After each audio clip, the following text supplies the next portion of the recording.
नमस्कार। अरुणाचल समाचार में आपका स्वागत है। मैं हूं रैनोमी। आई बुलेटिन में सबसे पहले देखते हैं मुख्य समाचार। अरुणाचल प्रदेश, असम सहित पूर्वोत्तर राज्यों में भूकंप के तेज झटके। ईटानगर से महज 145 किलोमीटर दूर असम के सोनितपुर में था रिक्टर पैमाने पर 6.4 की तीव्रता वाले भूकंप का केंद्र। सोनितपुर, गुवाहाटी, तवांग और वेस्ट कामेंग में भूकंप से नुकसान।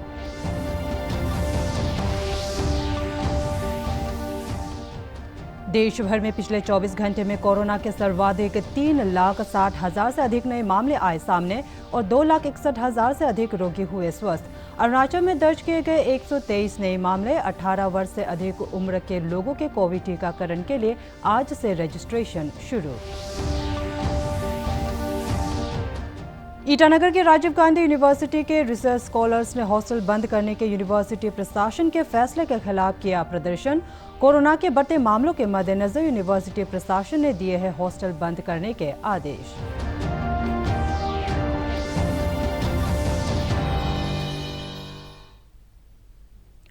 आज सुबह 7:51 पर अरुणाचल प्रदेश और असम सहित सभी पूर्वोत्तर राज्यों और बिहार एवं पश्चिम बंगाल के कुछ हिस्सों में भूकंप के जोरदार झटके महसूस किए गए।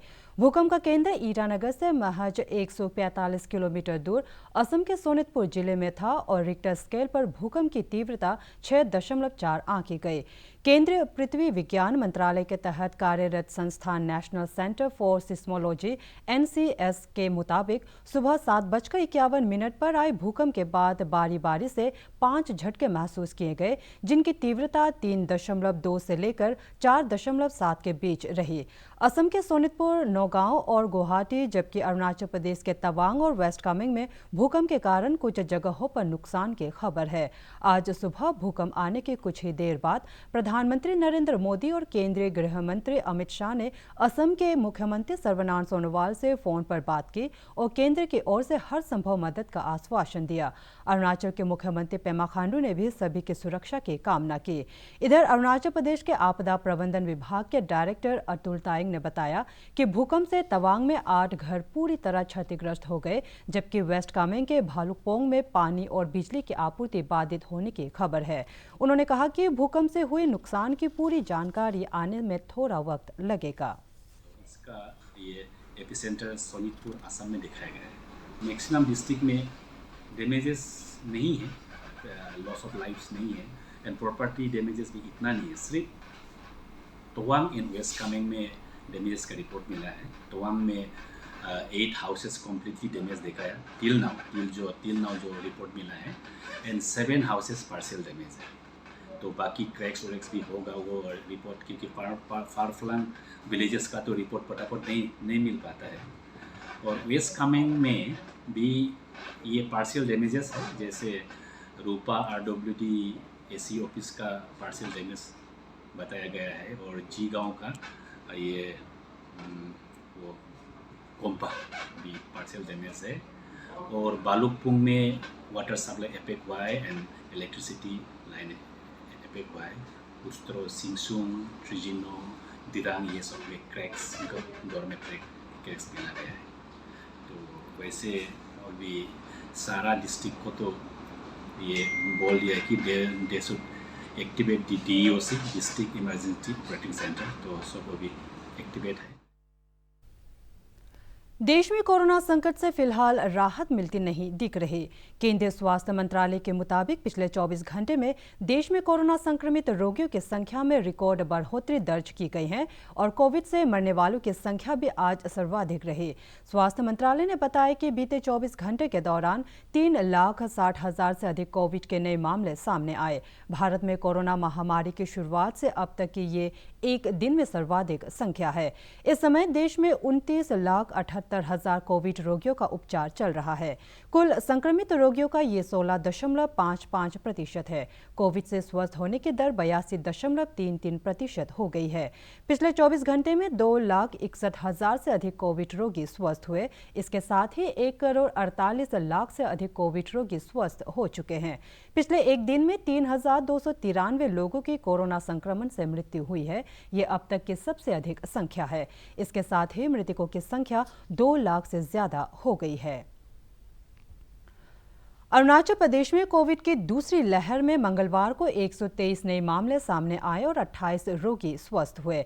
राज्य में कोविड के सक्रिय मामलों की संख्या बढ़कर 819 हो गई है और रिकवरी दर बढ़कर 95.10% हो गई है। राज्य में पिछले 24 घंटे में कोविड जांच के लिए 3095 सैंपल एकत्र किए गए। इस दौरान दर्ज किए गए नए मामलों में ईटानगर राजधानी क्षेत्र से 30, लोअर दिबांग वैली जिले से 22, लोअर सुबनसिरी से 15, पापुमपारे से 14, ईस्ट सियांग और तवांग से 8-8, वेस्ट कामेंग से 6, वेस्ट सियांग से 4, चांगलांग और लोअर सियांग से 3-3, लोहित, नामसाई और तिराप से 2-2, जबकि पाके केसांग, ईस्ट कामेंग, लेपारादा और अंजाव जिले से 1-1 मामले शामिल है। नए मामलों में 110 पॉजिटिव लोगों में कोरोना के कोई लक्षण नहीं पाए गए। स्वस्थ हुए कोविड रोगियों में ईटानगर राजधानी क्षेत्र से सबसे अधिक 10, लोअर दिबांग वैली से 7, ईस्ट सियांग से 4, पापुमपारे और ईस्ट कामेंग से 2-2, जबकि नामसाई, लोअर सुबनसिरी और चांगलांग जिले से 1-1 मामले शामिल है। इधर ईटानगर के डीएमओ डॉक्टर मनदीप परमे ने कहा है कि राजधानी क्षेत्र के लोगों में कोविड टीकाकरण को लेकर जागरूकता काफी बढ़ी है और 16 जनवरी से लेकर 27 अप्रैल तक ईटानगर राजधानी क्षेत्र में कोविड वैक्सीन की 24,000 से अधिक खुराक दी जा चुकी है। उन्होंने लोगों से अपील की कि वे बेहिचक होकर कोरोना का टीका लगवाएं। हमारा कैपिटल टेस्टिंग आईसीआर में 1 अप्रैल 2021 से हम लोग ने फिर नया रीडिंग रिकॉर्ड लिया है, तो उसमें से कल शाम तक 1226 टेस्ट किया है, तो पॉजिटिव उसमें से पाया गया 324। कुमुलेटिव पॉजिटिव कल तक हमारा 1 तारीख अप्रैल से लेके 324 का है। तो आउट ऑफ उसमें से होम आइसोलेशन में 288 बेटा, देन टोटल डिस्चार्ज हुआ है 109, देन उसके बाद में अभी कल शाम तक डेडिकेटेड कोविड हॉस्पिटल में 19 तो है। तो टेस्टिंग सेंटर तो आप सब लोग ने मालूम है कि बाडोगरा गेट में चलता है, कासिंगसा में चलता है, देन ट्रिम्स में, इटापोर्ट में, आरके मिशन में, सिंपू पीएचसी में, देन नीवा, हिमा एंड फ्रंटियर डायग्नोस्टिक में, ये प्राइवेट है तीनों, इसमें डेली टेस्टिंग हो रहा है। तो 16 जनवरी से लेके 27 जनवरी अप्रैल तक 24,388 वैक्सीनेशन हुआ है। तो ये सब जो है 45 एबव का है। लोअर दिबांग वैली में कोरोना के बढ़ते मामलों के मद्देनजर जिला उपायुक्त केसांग मुरुब दामो ने आम लोगों से अपील की है कि वे राज्य सरकार की ओर से जारी कोविड एसओपी का पूरी तरह पालन करें और जल्द से जल्द कोविड का टीका लगवाएं।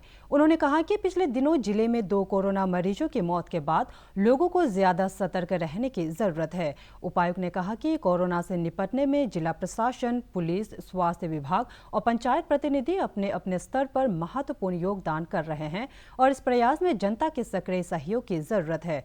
उन्होंने कहा कि जिले में लॉकडाउन लगाने को लेकर अभी कोई फैसला नहीं हुआ है। और कल 26 में हमने 254 का रिपोर्ट मिला है टेस्टिंग का, लेकिन आउट ऑफ 254 में से 46 का पॉजिटिव केस रिपोर्ट आया था, लेकिन शाम होते होते पता चला कि ये 46 में काफ़ी गड़बड़ी है, तो इसीलिए उसको प्लस नहीं कर पाया। तो 25 तारीख तक का 167 था, जिसमें 59 जो हमारा लोकल है और 108 जो है आउटसाइडर्स है, नॉन लोकल्स हैं।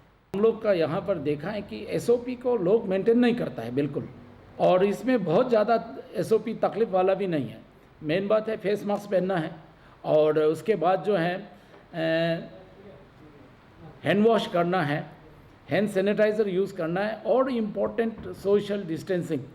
ये चीज़ जो है हमारा डिस्ट्रिक्ट के लोग इसको फॉलो अप ठीक से अभी तक नहीं किया है, तो ये भी एक बहुत मेजर प्रॉब्लम हो सकता है। सब मिलके एसओपी को, सिर्फ ये 4 पॉइंट एसओपीज़ को ठीक से पालन करेंगे और साथ में वैक्सीनेशन लेंगे और थोड़ा सा मूवमेंट बंद कर देगा, तो हम इसको कंट्रोल करने में भी हमको बहुत ज़्यादा तकलीफ नहीं होना चाहिए।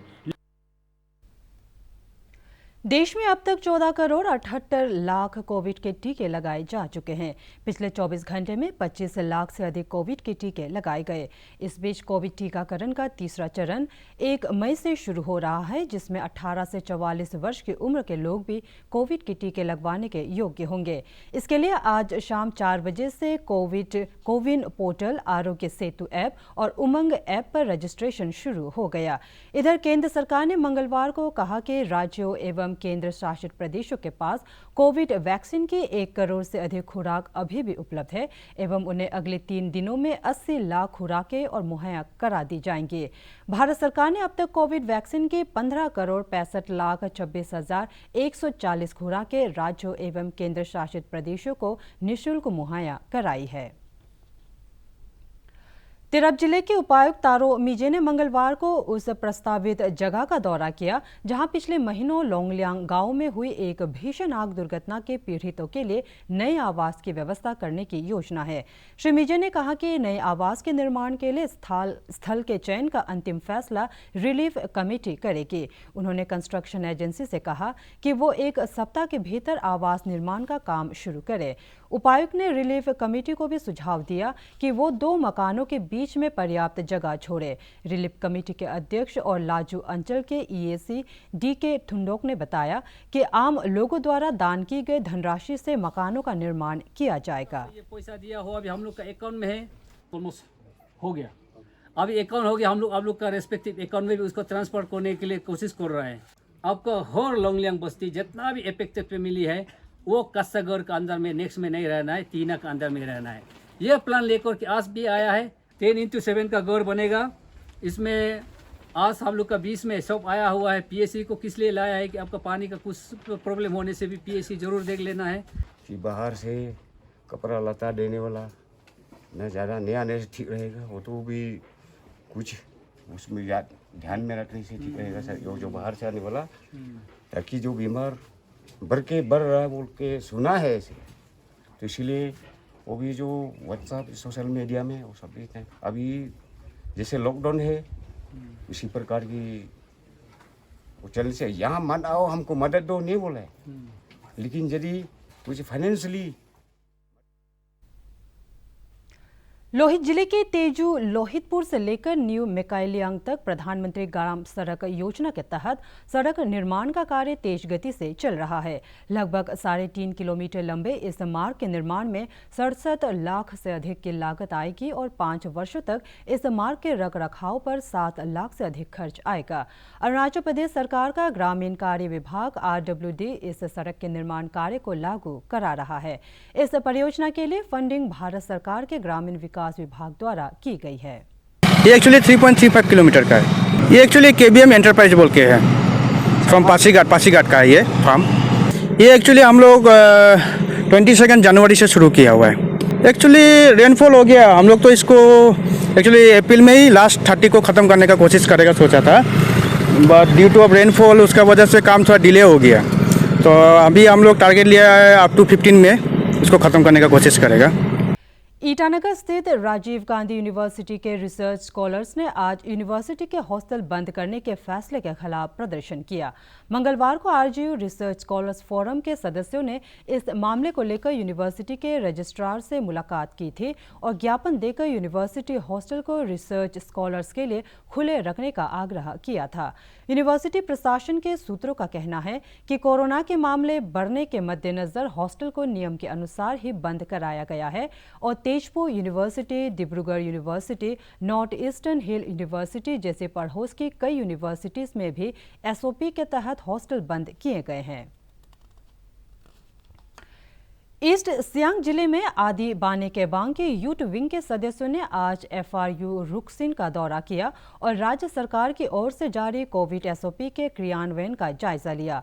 इस मौके पर ABK यूथ विंग के president Manning Moyong, general secretary Austin Muang, AES DSU के प्रेसिडेंट ओइन योसुंग मौजूद थे। ABK यूथ विंग के जनरल ऑस्टिन मुआंग ने जिला उपायुक्त और पुलिस अधीक्षक से आग्रह किया कि रुकसिन में कोविड जांच केंद्र बनाया जाए, पुलिस कर्मियों को PPE किट और जरूरी साजो सामान मुहैया कराया जाए। उन्होंने आम लोगों से कोविड SOP का पालन करने की भी अपील की। एडमिनिस्ट्रेशन का स्ट्रेटेजी जहाँ तक है मेरे हिसाब से अभी तक। रक्षा अनुसंधान और विकास संगठन DRDO अगले 3 महीनों में प्रधानमंत्री केयर फंड से 500 मेडिकल ऑक्सीजन संयंत्र लगाएगा।